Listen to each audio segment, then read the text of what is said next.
Yeah. Welcome back to the All Purpose Pod for an All Purpose Life, wherever you are today and however you are listening to They Call Me Mr. You, the podcast. We thank you for making us a part of your morning, your day, and your week with your weekly mirror check before you change the world. You can find us on Facebook, Instagram, even LinkedIn, YouTube, and the Twitter. Thanks for downloading, subscribing to our show wherever you enjoy your podcast. Do the same with Football Talk with Bo, please. You can find me up at Football Talk WBO. How you doing this morning, brother? Excellent. How are you, man? Awesome, man. Awesome. Great weekend, I guess. Absolutely. Got to hang out with some buddies up at Birch Bay. If you haven't been out there, it is a beautiful area. This is in upstate Washington? Yeah, it's actually really close to the Canadian border. Ooh, was it cold? Oh, no. It's 70, 78 over the weekend? 75, 78? That's nice. Yeah. We're not seeing that kind of stuff around here even at nighttime. We're not even getting that here at night. But I want to put some thoughts out before we get into the show. You know, I've been thinking about the stick and the carrot. That's an approach that's used to kind of inspire performance. Parents use it, coaches, executives, ministers, even teachers use it. I was waiting for my wife to pick up from an event last week, and I saw this lady training her puppy.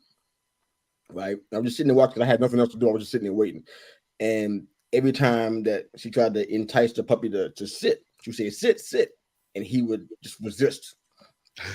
You know what I'm saying? Sit. He would sit down and he was just squeal, like it's this loud, high-pitched squeal because he didn't want to sit. But because sitting wasn't one part of what he wanted to do. But in her mind, in the owner's mind, sitting makes the puppy better. You know, and that wild, undisciplined side of his nature was what the owner was trying to curb. Why? Just so the puppy can become a dog that can be adaptable and function in any environment. I think about that kind of stuff, not just in sports, but also in life. A former baseball outfielder who went unnamed in this article I was reading, but he said, I used to like playing baseball until I started getting paid for it. The carrot works once in a while, but it doesn't have a long-term impact. Too many carrots can debilitate the ability to be motivated. You know, if a person retains an internal reward for doing a task, anything that represents an external reward weakens that motivation. Too many carrots can make the person who's an intended receiver tired of carrots. You know, they get hooked on positive reinforcement. You know, I mean, you ever seen those kids that only do good if they get a treat or get good test scores and they think ice cream is going to be at the end of the rainbow? This is not about Pavlov's dog, but the comparisons are kind of there, you know? Too many carrots get you to a place where your child will perform a household task like cleaning their room. Their first response, especially nowadays, is, what do I do if I do that? What if I get? If I clean my room, what do I get out of it? A clean room and self-respect. Yeah. How about that? You know, over time, those kids becomes adults that want to be rewarded for their work that they haven't done yet.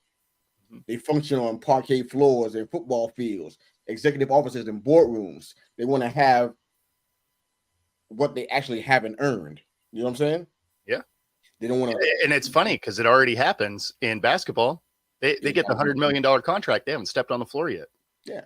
And there's no for me, there's no impetus for them to walk in discipline because they already have what technically, I can't even say that they earned it per se. It's just that's what they're being awarded for being, I guess, in the right place at the right time, so to speak.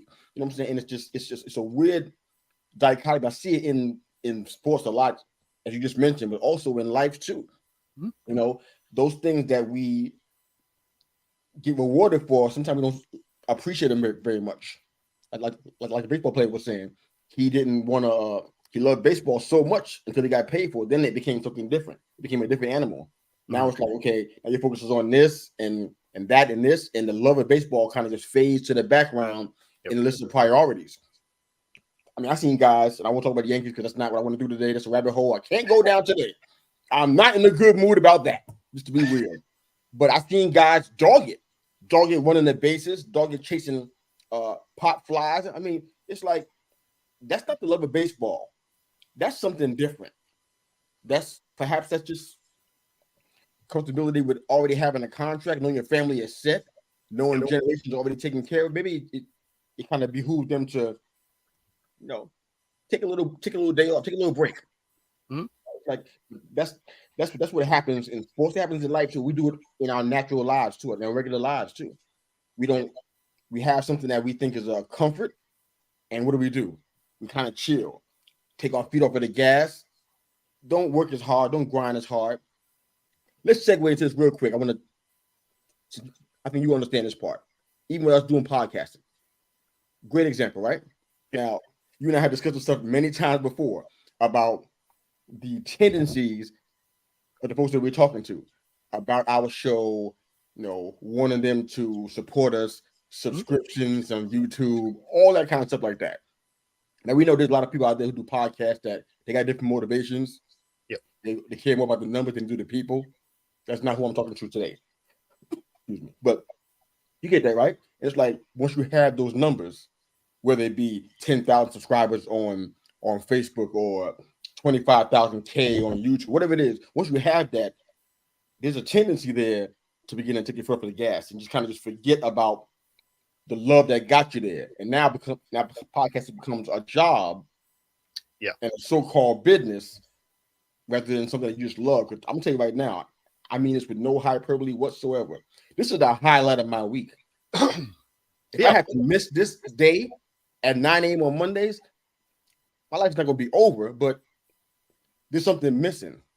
For sure. It means for me to be here with you and to talk to the people. Mm-hmm. It matters to me, So it's like when it's not happening, I miss it, Even when Monday passes, I'm still recording episodes. You can see them on YouTube. Yep. You're doing the same thing during the week, but it's not the same when we're not doing this. And it's like allow it to die. Go ahead. And like for me, this is a great start to my Monday morning because here on the West Coast it's 6 a.m. right? So it's exactly how I start my day. I get up, I do a little bit of writing, have some coffee, run through the shower, jump on screen. It's like, oh, okay, that's my favorite way to start the week right there. Is just get in and get rolling. You look so clean today, Bo. But that's good though. I mean, there's just something about it. It's like, I guess I'm just talking out loud to the people who maybe are listening to have podcasts. Don't let the love of podcasting die. Whatever it is that drives you and you just love it and you care about it, I don't care. Even if it is sport. A sport you don't even play, but if you love it that much, don't let it die. Well, and I think on that podcasting front, there is a little bit of a difference just because once you get your subscribers, I wouldn't necessarily say that they are taking their foot off the gas, but the focus definitely changes because then once you have those, ultimately we're all trying to make it so that we can do this for a living, right? Correct. So then your focus does shift a little bit from the subscriber gathering to then advertiser gathering, right? So I think your carrot actually moves, right? Like the goalposts move on that particular front. And then, it's one of those, once you've established that, then I think you're right. Then I think somebody, might take their foot off the gas, although you do definitely risk losing subscribers and advertisers, whatever, depending on what it is you do. But I don't know. I guess I always view it a little bit differently because I look at it as if someone's going to take the time out of their day to tune into my show, then I need to put the best show I can out there. And it's disrespectful to their time if I don't. Copy that. When I say fill up the gas, perhaps I should have rephrased that, but just just coasting, right? Like they're not necessarily striving to be better, but they're not trying to get worse either, right? Like they're happy with where they are and they just kind of like try and hang out in that spot. And I mean, ultimately that I can't say there's anything wrong with it per se. It just you're just not going to go further. Yeah. I think one of the things I wanted to say there in its place was just about the shifting focus, Yep. Because the reason why you started doing this, that's one of the things. If anybody is in the psychological counseling realm, whatever it is, they always talk about, okay, why did you start doing this? I mean, I was a certified business life. I guess I'm still considered certified. I guess I don't know if it ran out. Certified business life coach. Okay. And personal life coach. I was a life coach in families too. and I had a certification for this, and I was doing that. And one of the things I always asked the question was, why did you start doing this? What was the reason that you began this venture? Why did you start doing this? Because after years go by, you start dealing with overhead, trying to stay in the black and not in the red, and all of those things. Yep. The purpose of why you started it gets lost in all of that stuff, and all that minutia. All of the vendors and customers and promotions and marketing and blah blah blah blah blah blah. It gets lost. Yeah. So it's good to ask yourself, why did you start this? So I'm talking about the shift in focus. That's what I mean. So why did you start doing this? So I'll jump on the couch real quick because I was a business owner, right? Okay. So for me, because I owned an automotive shop, I owned a HVAC company, right? Mm-hmm. And so for me, I enjoy the building. I like the building of a business. So I like doing the marketing and meeting all the people and creating those relationships and all of that. Like I enjoy that. Once my businesses got into, year 5, 6, whatever, then you're less in that mode because you're sort of established at that point, right? Most businesses, if you make it past year 5, are going to be successful typically. Yeah. And so beyond that point, now you're maintaining and you're trying to, make sure everything continues the work that it's supposed to be. And it becomes, how to word this and not sound like a douche. It becomes less enjoyable, we'll say. Okay. Because then you are wrapped into exactly that, all the overhead and dealing with the city and the state and all of the bullshit that comes with that. Monotonous was the word you wanted, perhaps? Was it monotonous? Yeah, like it's just not it's not enjoyable anymore because you don't get a focus on the parts that you enjoyed focusing on to build to that. Sure. Because you've kind of built it to a spot where you don't necessarily have the ability to do more than you're already doing. Like my automotive shop was a prime example of that. I would be scheduled over a month out, right? So it's not like I could be driving more work in because I just couldn't physically get it done anyway. So all of a sudden you're no longer in that relationship building and stuff like that because you don't really have time to bring new work in unless I was going to find a bigger shop and more employees and all of that. So, so then your focus really just becomes, the overhead and making sure everybody's good and the scheduling is okay. And, all of the just admin part of it that, let's be honest, isn't the most fun when it comes to business ownership. And it makes you kind of step away from the relationship building and the marketing portion and stuff like that. Cause the marketing really doesn't matter as much anymore because you couldn't do more work even if it came in. Excellent. Yeah, I definitely want to stay on the idea of performance being inspired. Because I asked a question on our social media platforms a little earlier. Mm-hmm. Think about maybe it's been out about 3 days or so. What's your primary motivator for getting, for challenging yourself? Mm-hmm. Are you self-motivated? I know some people have a fear of failure. Sure. A fear of missing out, FOMO, as they call it, being mocked by peer groups, disappointing loved ones, or not fulfilling the promise you made to yourself or to your mom or dad or whoever.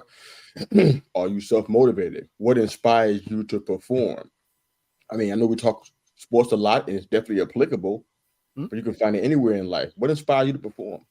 Because whatever that is, hopefully it's a love of whatever it is you're doing. I talk to folks in the business realms, excuse me, quite often, and talk about how they love their job and whatnot. And a lot of times, to be honest, I don't really believe them. No. I think they love what they get from the job. I don't believe they love the job at all because their job said, you know what? This month, we can't pay you. Yeah. So there's going to be 2 checks you're not going to get this month. I guarantee that love is going to be almost non-existent. Yep. You need Sherlock Holmes to find that love because it's going to be gone. So it's like I don't believe that. I think we got to look a little deeper than passion. When I hear that word, honestly, I cringe. If you guys are listening and love the word passion, don't mean to offend you, but I ain't feeling it. The word passion means nothing to me at this point in time because it's not what people think it is. or what it's represented to be, because passion, it might get you out of the bed a couple of days, but not for 5 years, not for 10. You have to have some purpose, because passion it's not going to last long enough. I mean, look at that in the course of a marriage. We've been married 27 years. I mean, and we got fire in our marriage. So, I mean, but every day we renew that. We take tangible steps to do that every single day, every single week, every single month. It ain't just sitting there from 1996 and it's just still burning because of what happened then. You got to put some wood on that fire. You know what I'm saying? Yep, absolutely. I know you know what I'm talking about. You got to put wood on that fire. That passion ain't got nothing to do with it. It's about purpose. It's about commitment. What we said we would do and standing up to that. Now, unfortunately, we don't always see that in sports. I want to ask Football Talk with Bo a couple of questions as we move into the episode for today. First question, Bo. Are you self-motivated or do you need a little help? So I think that is kind of a multi-layered question there, because am I self-motivated in stuff I don't care about? No. I'm sure not. But when it comes to, like, when I was playing football, was I self-motivated? Absolutely.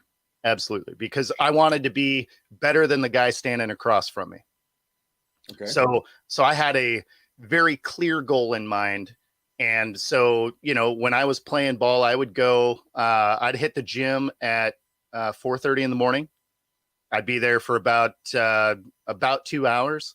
And then I'd have a 3-hour practice later in the day. And then I'd hit the gym again for another hour that night. And I did that 5 days a week. And so you kind of have to be self-motivated to some degree to make that happen. Now, when it comes to, something like, I got to go out there and mow my grass, it's like, well, I feel like those grass blades might actually start getting some flowers on them. I should probably just go do that now. And, so there's levels to it, right? So if it's something that you do, even though you don't necessarily love the word, if you are passionate about it, it's something that you love, like a sport or whatever. I mean, there's the people that love gardening, for example. They will get up at the crack of dark and go trim and water and do all the things they're supposed to do to their yard. And more power to you. If you ever want to stop by mine, come on out. But yeah, I mean, so it just depends on where it is, your interests lie on the level of, kind of follow through, I would say. Okay. So yeah, I mean, I think there's different levels to it, but yeah, when it came to football, yeah, I was absolutely self-motivated, or in the business realm, right? Because everything is so intensely scheduled based in most industries. You have to be somewhat self-motivated because you have deadlines that you have to hit, and nobody's making you hit those deadlines other than you just don't want to get yelled at by angry customers. But whether it was in HVAC doing installs or whatever, or, on automotive, getting their cars back to them at the right time.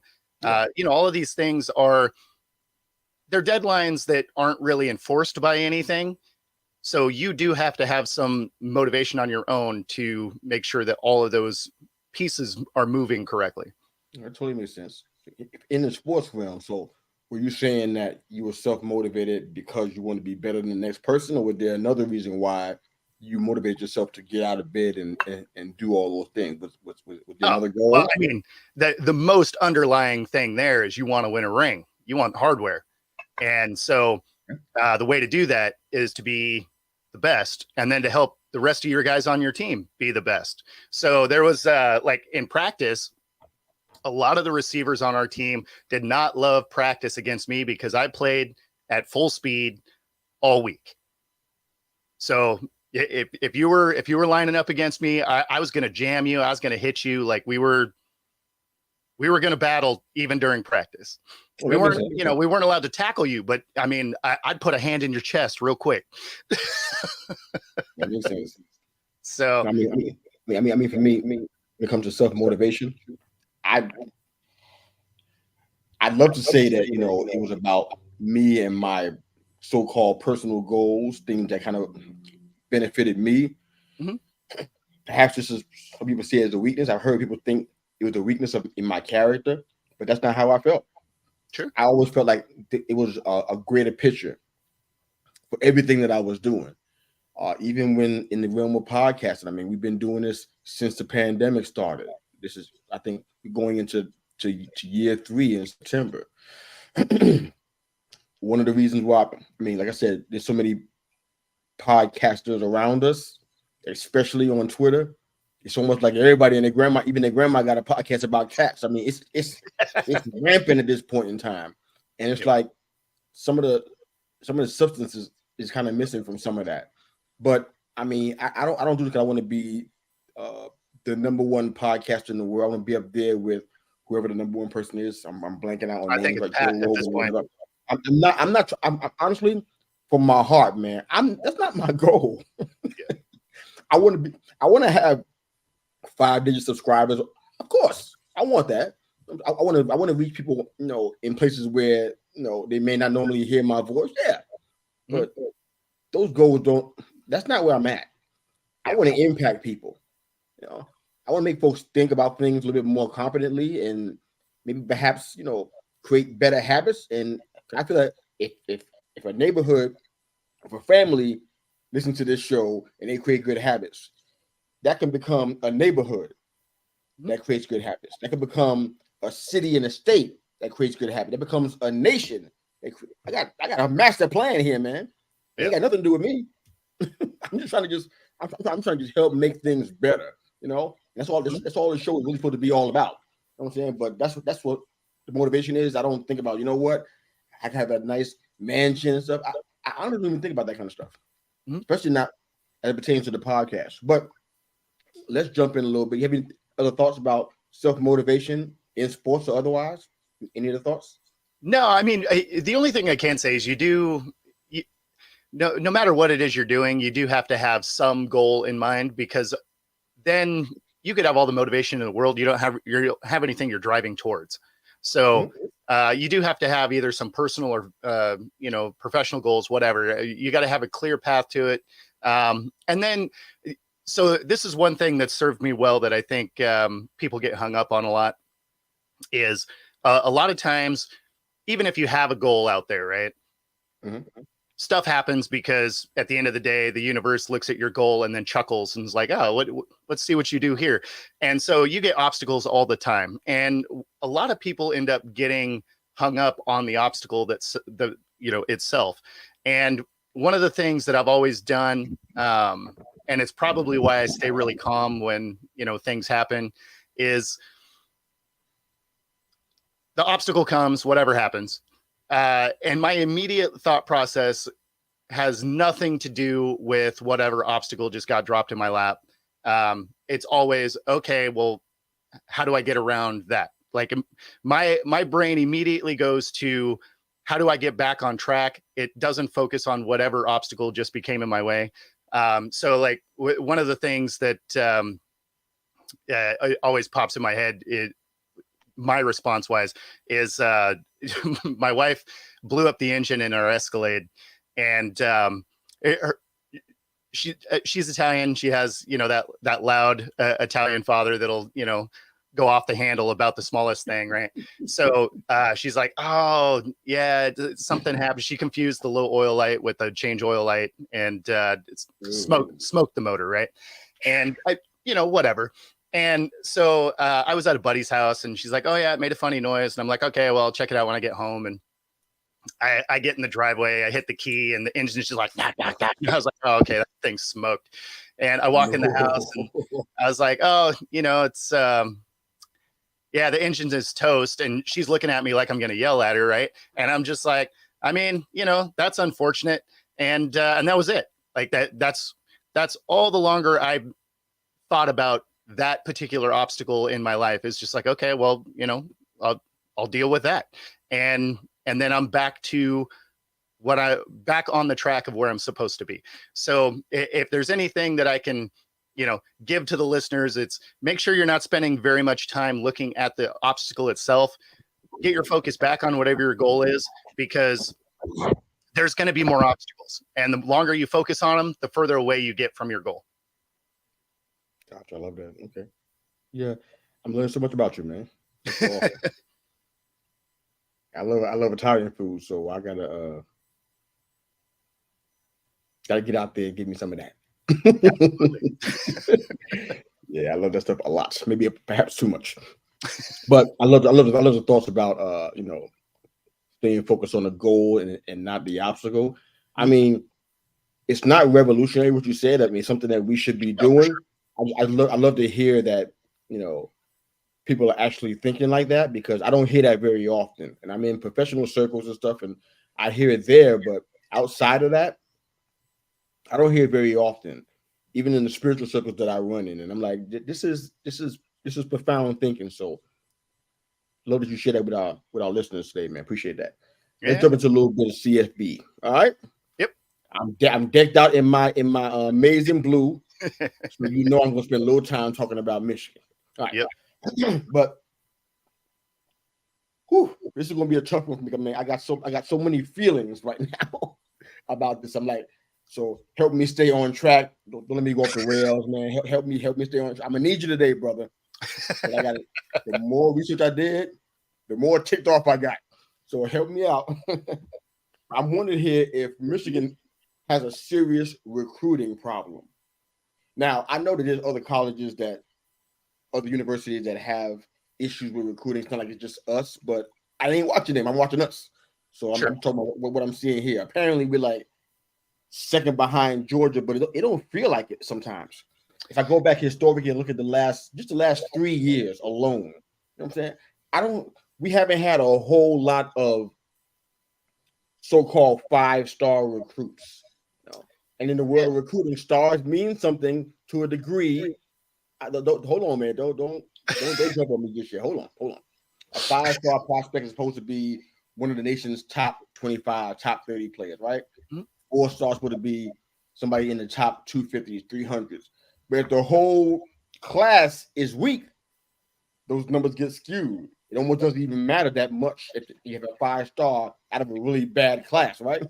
Mm-hmm. The difference or the variance between the two of them may not be that great because the class is not good. So let me class overall. Then somebody who's a 5-star or upper 4-star, they're a lot better. So it really kind of depends, and I get that. It's kind of so let me interject something right there. Let me interject something right there that will actually make you more mad. Why you want to do that then? Because there's something about the star system that you got to consider as well. So the star system is just like any other kind of award type thing. It's a voting style thing from writers, and there's been instances where players could buy their star ranking up because it's produced by writers, so they can be influenced. They also have carrots that can happen.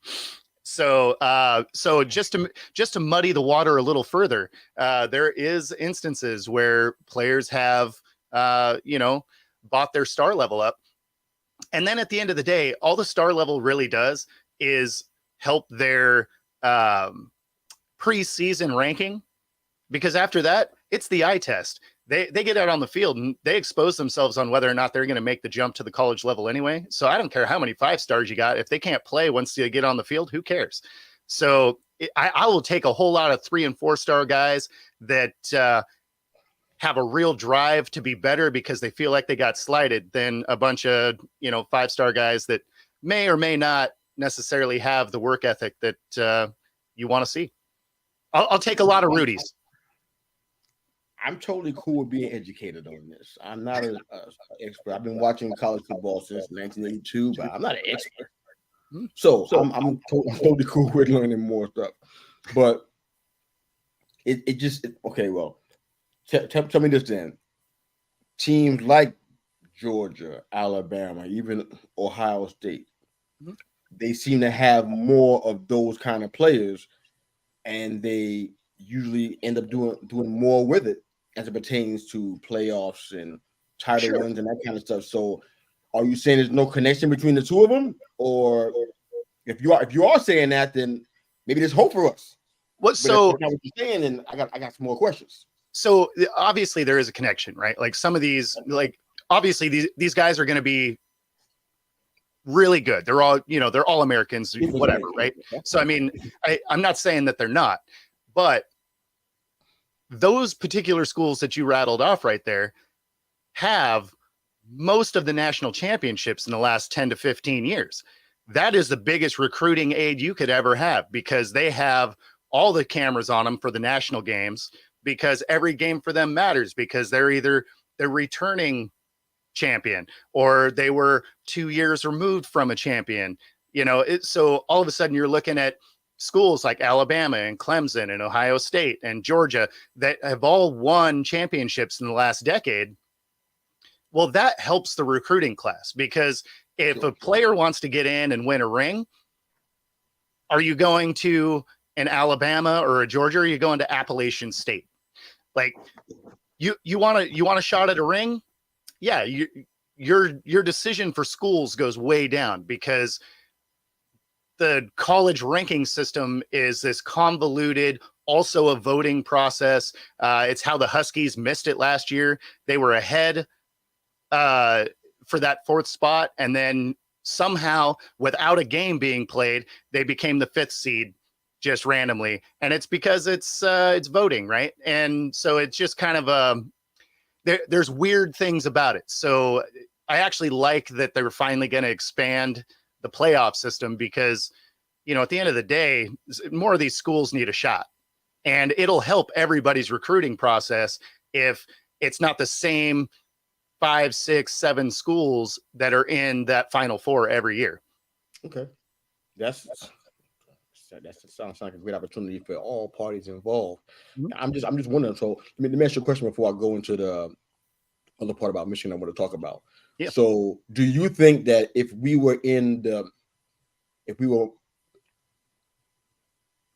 had the ability to close on more 5-star recruits, we're always in the conversation. We have visits and we even have commitments, mm-hmm. and then they decommit. Usually because it's NIL or some other reason, and they decide to flip. But do you think that Michigan can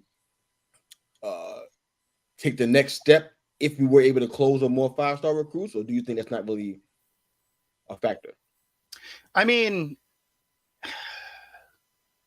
like, obviously getting 5-star recruits is helpful, but you still have 22 starters out there. So that one dude isn't necessarily going to make the difference typically.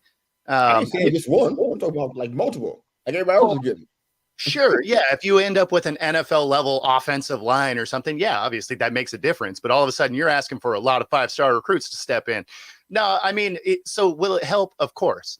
Do I think that you're going to start to get more of those? Probably, because Michigan is easily the favorite to win the Big Ten. Easily. I'm listening, man, but I ain't hearing the encouragement. So you think we can do that? Where? So you can do it. This is your prime year for it, right? Because you have other top schools like Ohio State that are getting rookie quarterbacks in, whereas you have the best returning quarterback in your division, and or in your conference, I should say. And so I think that you guys have the clearest path this particular year to end up in that national championship title, conversation. I think you can have one of those 4 spots based on you have a high level returning quarterback. The only other team that has a, similar level returning guy is Iowa, right? And it's because it was Michigan's other quarterback. So I think that you have the clear path there. Now the kid that's going into Ohio State should be interesting to watch, but again, there's always that first year going from high school to college that you're not going to probably play your best ball. Sometimes it happens, but not generally.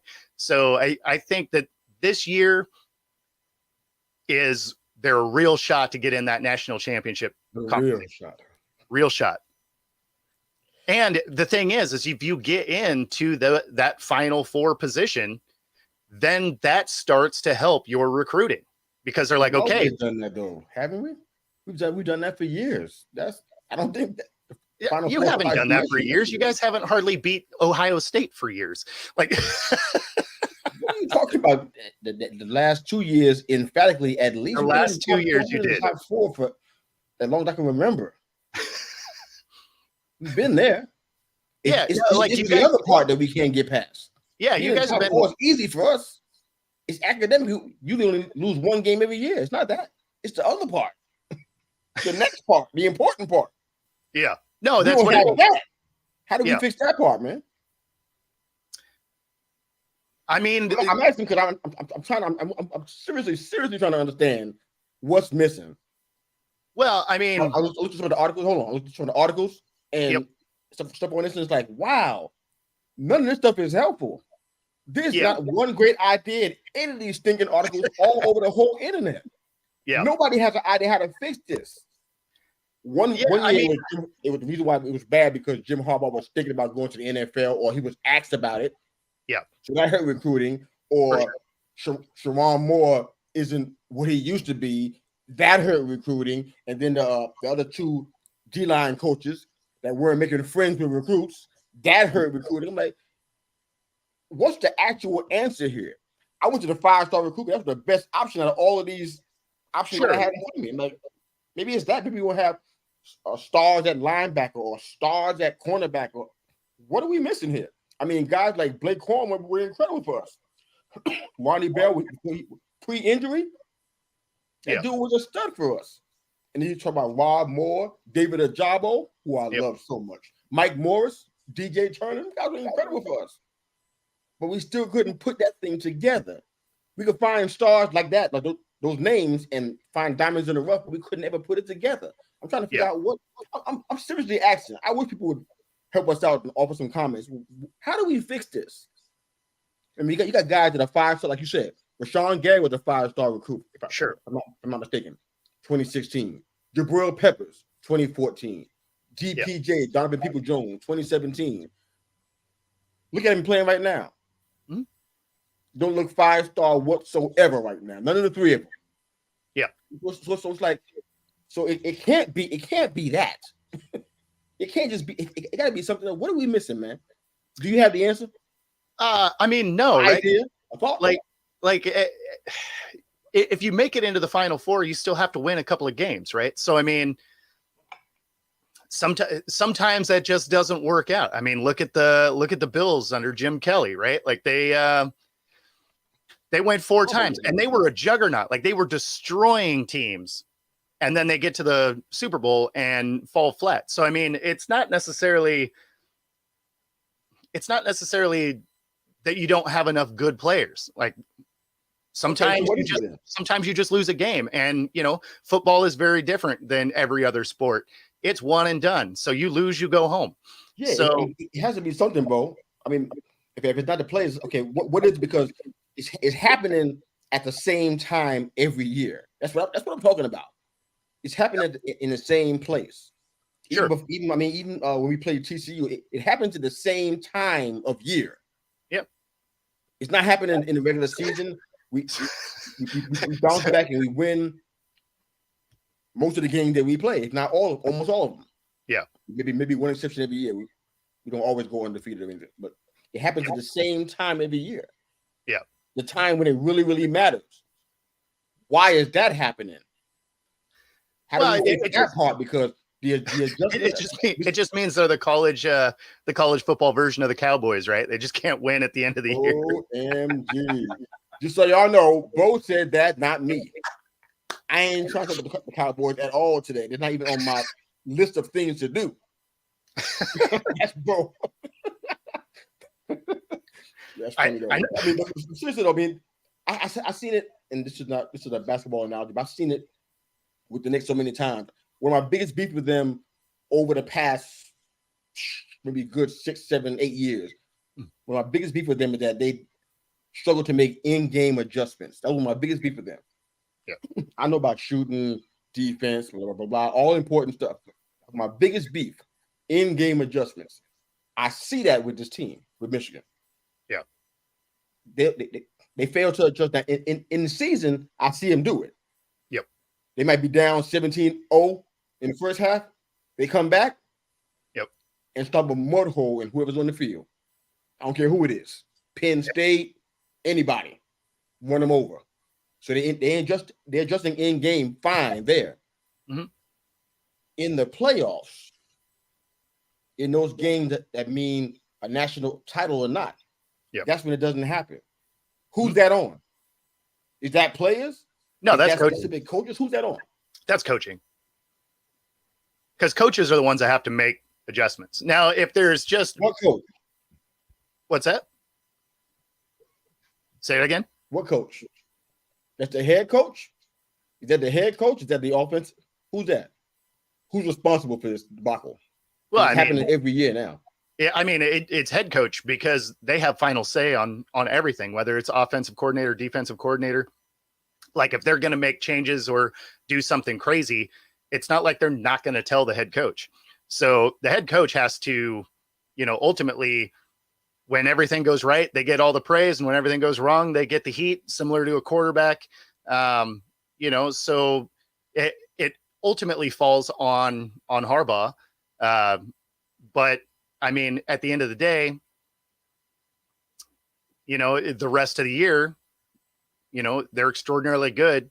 So, I mean, then all of a sudden it's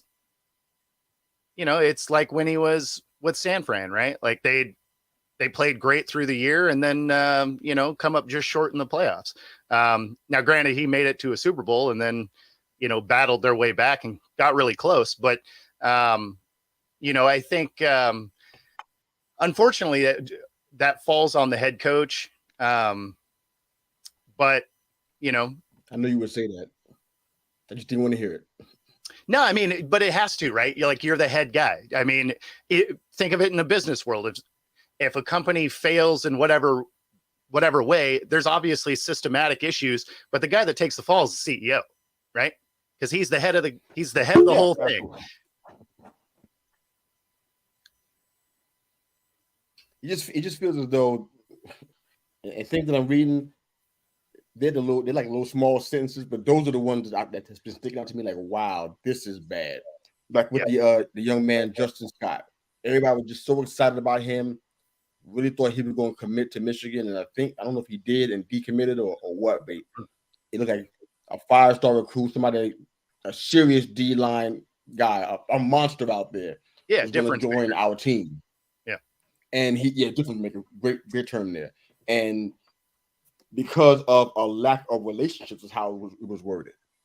Oh, with the coaches, didn't feel as though they established a relationship with him, but other teams like OSU and another one I'm missing, OSU and maybe Bama.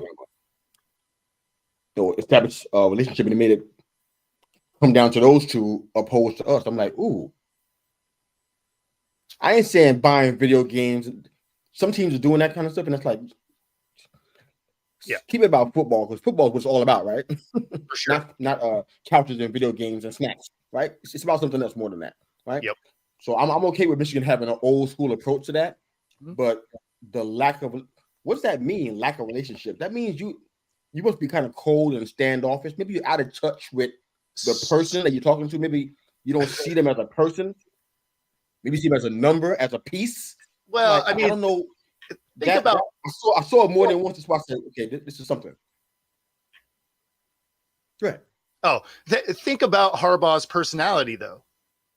Think about where he's been. Like he routinely kind of rubs people wrong. Like fantastic coach, but he kind of rubs, players, organizations. Like he kind of rubs them in a different way. He kind of has, I don't know, just a little bit of a different personality type. So I could actually see him having a hard time building relationships in the recruiting.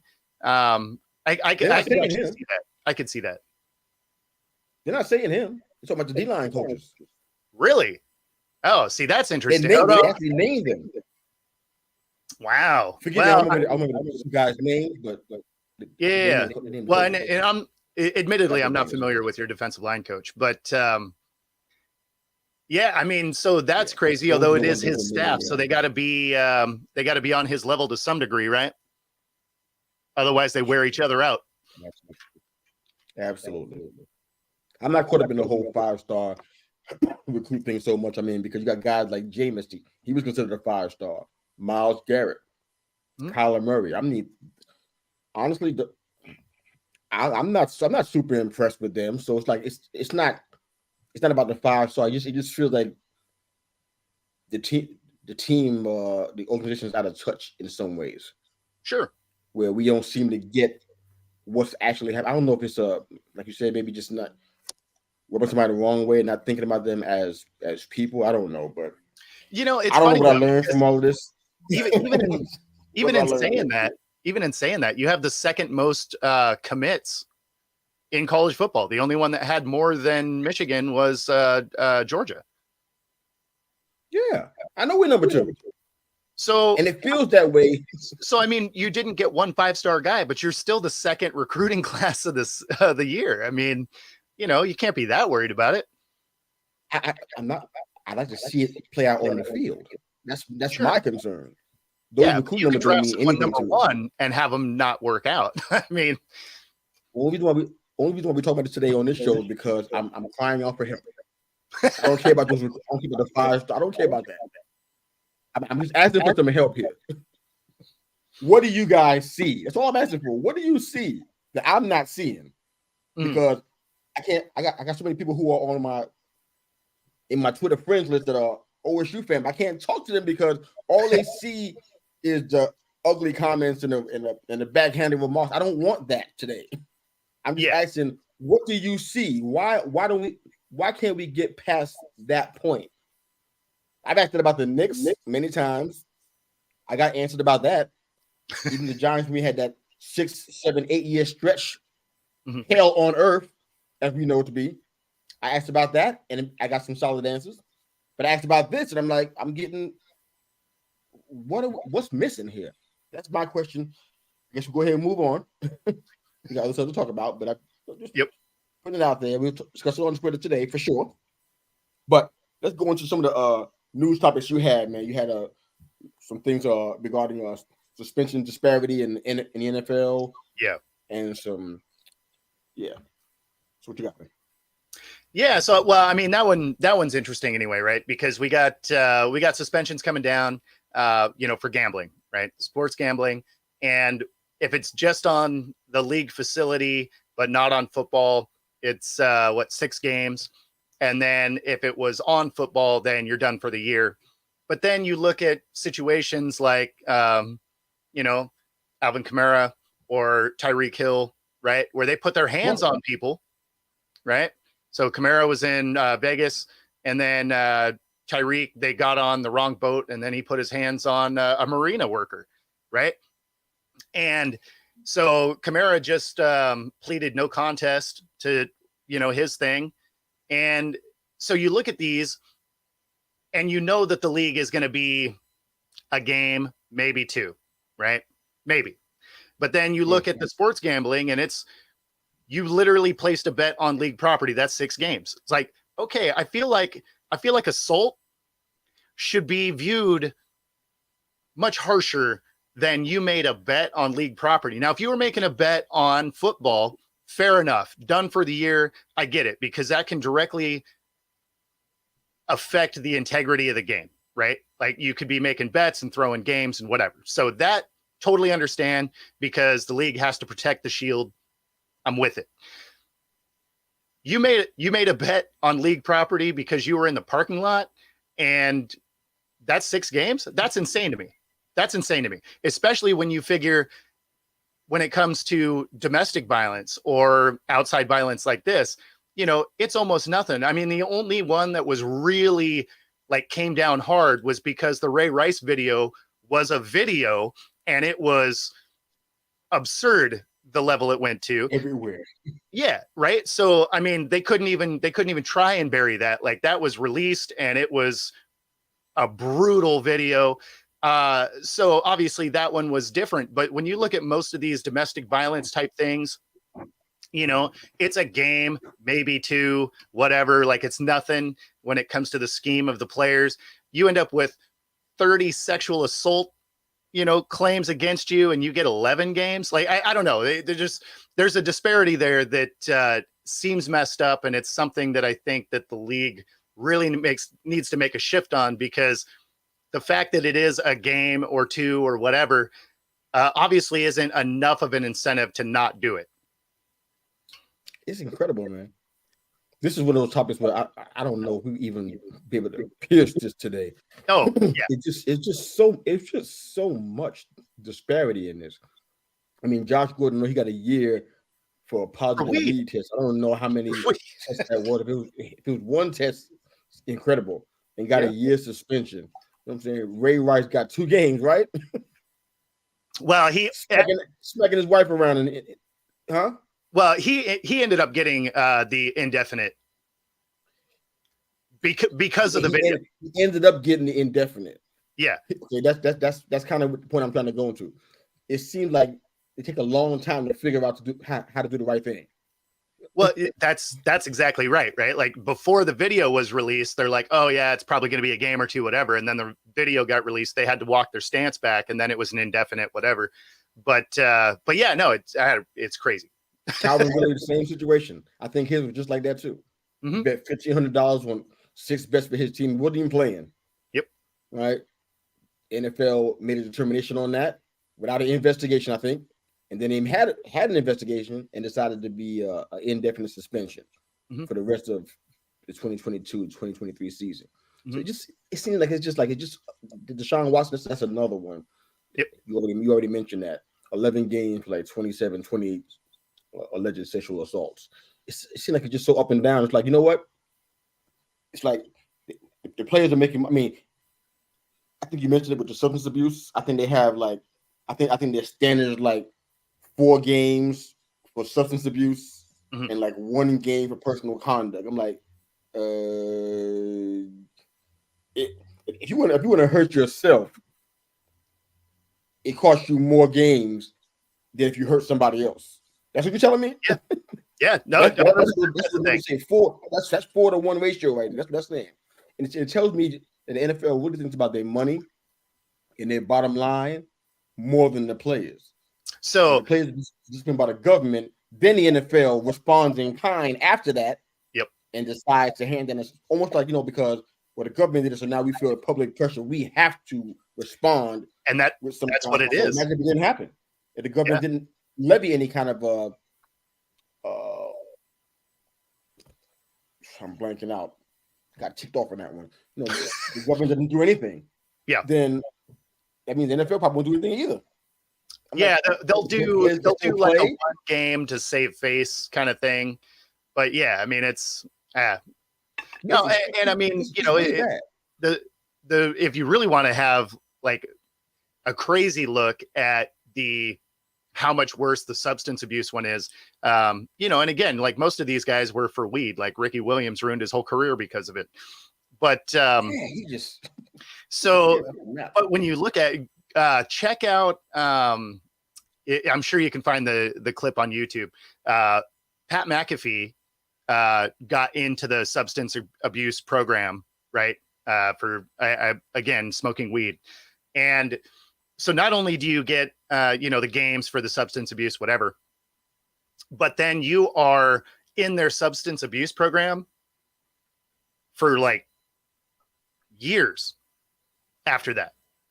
So it definitely look it up. It's Pat McAfee. Again, it'll be on YouTube, but it's an interesting clip because they almost set you up to fail their substance abuse program. They basically almost make it so you can't hardly get out of it.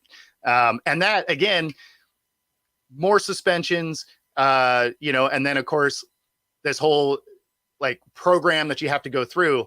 But if you assault someone else, a couple of games, no biggie. Weird. It's weird.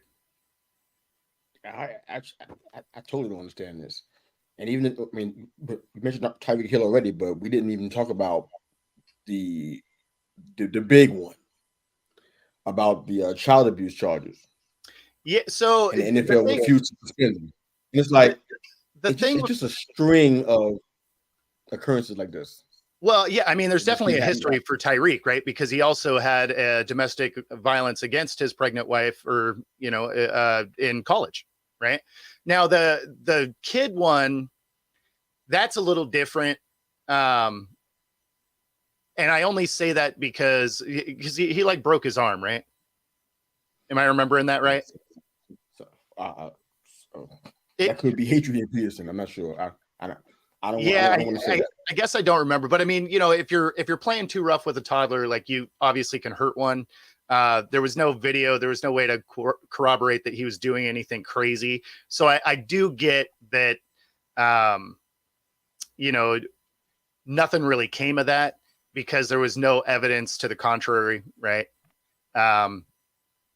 But you know, this one, witnesses, whatever. So, I mean, you know, some of it, you have some legality steps that, you know, if there's nobody that saw it and there's no, you know, information, it's like, okay, well, there's only so much you can do. Right. But it's just hard to understand why the NFL doesn't respond the way you would think they would. And sometimes, you know, I mean, this is just me now. I mean, I've been a football fan, not longer than anything. I was a baseball fan a lot longer, but I was a football fan since I was a little kid, seriously. Yeah. And it's like it just amazes me that they can't get that part right after all this time. And what we do as football fans, because you and I both love the ball, we indirectly kind of support this continuing it. It's not just us. There's so many fans out here that love the sport. They go out there and paint their chest and whatnot in 30-degree weather. Yeah. Idiots. But yeah. I mean, and they go out there and they buy all the concessions and stuff, and they got their houses painted in their team colors, all kind of nonsense. But I mean, and drive around with cars with the logos. I mean, they just support this constant. It's like, are we helping? Are we helping this continue to go on, or just separate? Because it just kind of feels like we're kind of like co-conspirators to some degree. Because if we say, you know what, we ain't having this, we ain't gonna watch this. We ain't gonna come out here and support this until you fix this problem. Yeah, I really believe in the power of one. I believe if we did that, they respond to public pressure really well, but that's how they make decisions. They don't do anything before that happens.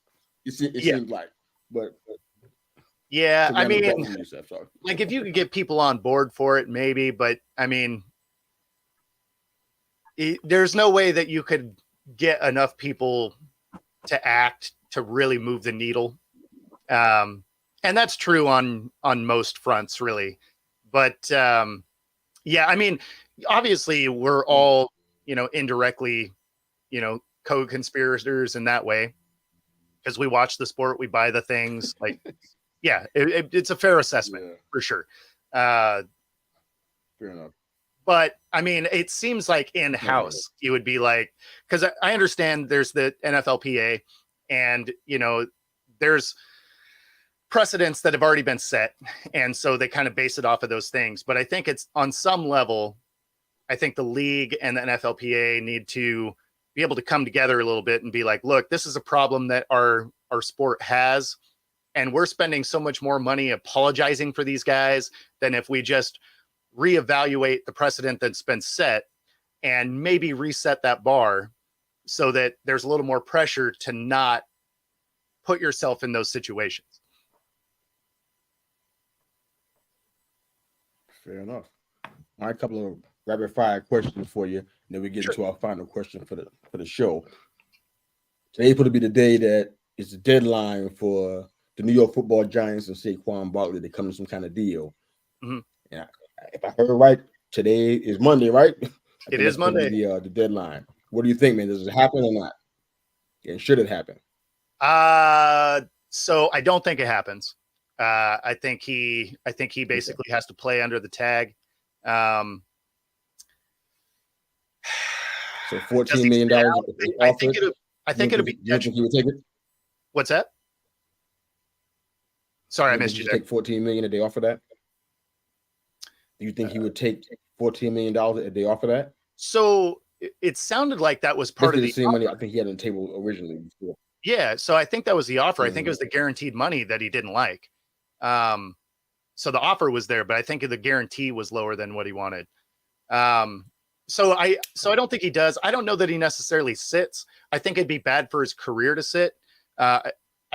I really think that it puts him in a situation that kind of mirrors what Le'Veon Bell did, where he essentially forced himself off of a team that was pretty solid.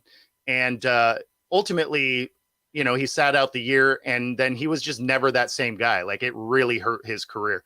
And I think that you're kind of running into a situation where you got to look at the way the league is viewing your position. It's a reason why there's top backs that still aren't on teams, because they're just not paying for that position. It's why the Bengals running back, I'm mind blanking his name at the moment. Joe Mixon. Yes. So he just took a pay cut to stay on the team, right?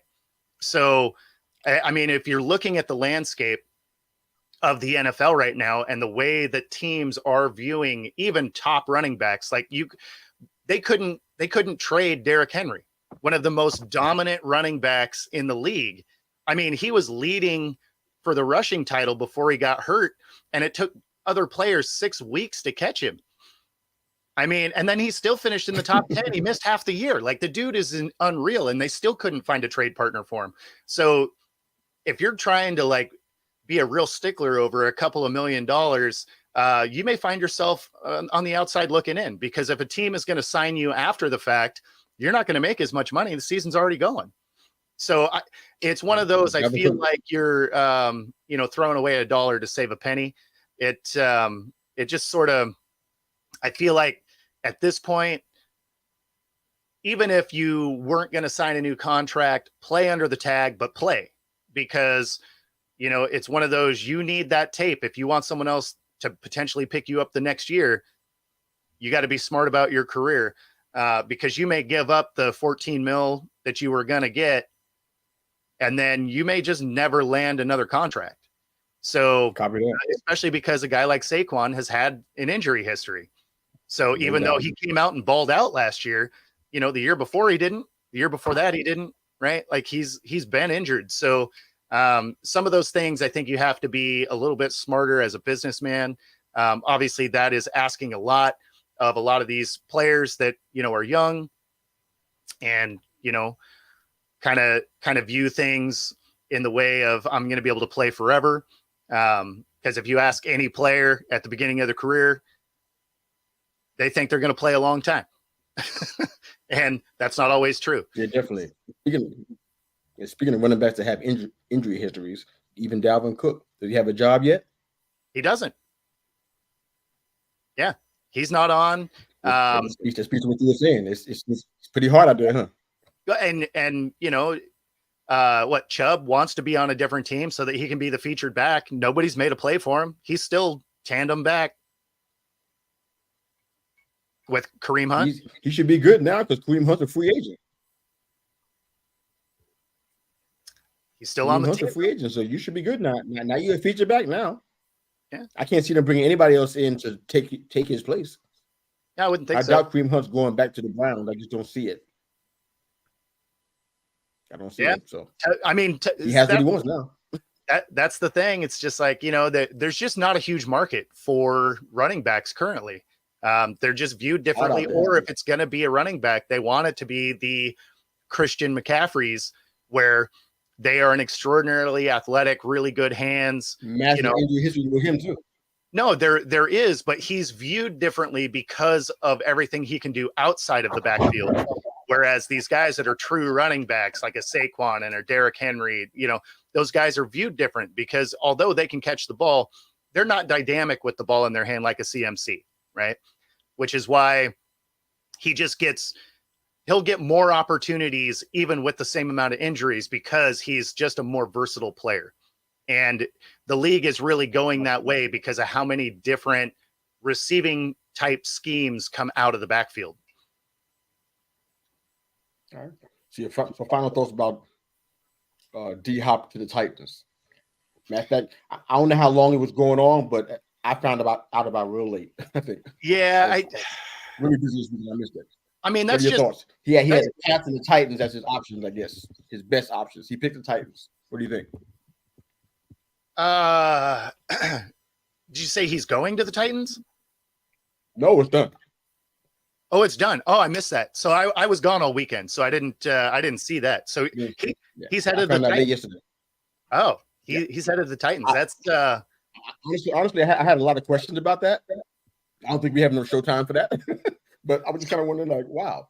So that is the option that you had. I mean, the passing the Titans shouldn't have been the only option, but I mean, there's a lot of wide receiver needs out there beside those two, but those are the two that were the so-called the narrowest choices, and you picked the Titans. So that'll help the Titans. Duh. Yeah, I get that part. No, but, like that'll be a huge help. And why I say that is because Tannehill didn't have anybody he was throwing to. Plus, he was super inaccurate. So, yeah, people were stopping Henry because you could throw 8 in the box because you knew it was a running play 85% of the time. So now if you have somebody like a D-Hop who can catch a pass that's not on target, then then all of a sudden that does take some pressure off of Derrick Henry and be able to bust some of those runs back out. I think that's probably positive. What's that? I'm not as positive as you are about this. I'm not saying they're going to be great, but I think that's a better fit for him than the Patriots would have been. I think that's something that we need to break down perhaps next Monday. Write that down the list. I don't think I agree with that at all.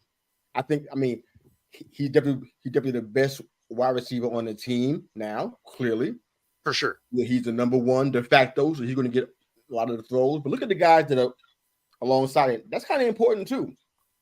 And I'm taking Seattle out of this because I like Tyler Lockett a lot, so I'm not going to say that. But when DJ Metcalf was the guy, and I think Lockett was out injured, something happened with that where he wasn't there, and it was all on DJ. Or DK, excuse me. And they keyed in on him. They had to move the ball to somebody else. There was a guy that stepped up, but he wasn't Goodwin. A main guy. No, it wasn't him, but somebody else. Another guy. I kept hearing his name so much. You should know this, man. It's your team. But it's like, this another guy. He did all right, but you could tell there was an impact because everybody keyed in on the main guy and nobody else could pick up the slack. That's what's going to happen with this situation, in my opinion. The other guy was Irvine, whatever his name is. He ain't it, man. So if they lock down D-Hop, what's going to happen then? Tannehill already got issues as it is with accuracy, like you said, decision-making and whatever, and maybe even mobility to a degree, I guess. But, there's going to be a problem there. With the pass, I felt like it was like they got other young receivers that they didn't suck. They just I like them better than the Titans wide receivers. That's all I'm saying. Yeah, I like them better as a whole. They ain't world beaters, but I mean, the Packers did what they did. If it wasn't for them, they wouldn't even had that great of a record. I think some of it is the Patriots aren't going to do anything in that division. So he's like Aaron Rodgers, man. I'm talking about the whole division, man. I'm talking about the whole division is better than the Patriots. So if as late in your career as you are with D-Hop, he wants to go somewhere that at least has a shot to get it into the playoffs. And the Titans have that. The Jaguars are going to be monstrous. You sure? Sure. Well, I don't think they're going to win the division, but they could definitely get in as a potential wild card. Whereas the Patriots are going to be on the outside looking in. Like they're not getting a wild card spot. They're not getting out of that division.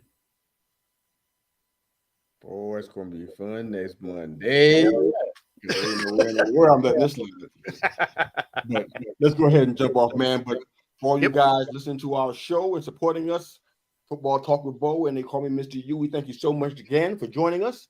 Make us a part of your day, your morning, your week. We're your weekly mirror check before you change the world. Thank you again for joining us. Have a great day, great week. Check us out on Twitter at Football Talk WBO and at They Call Me MRYU. Love you guys. Have a great day.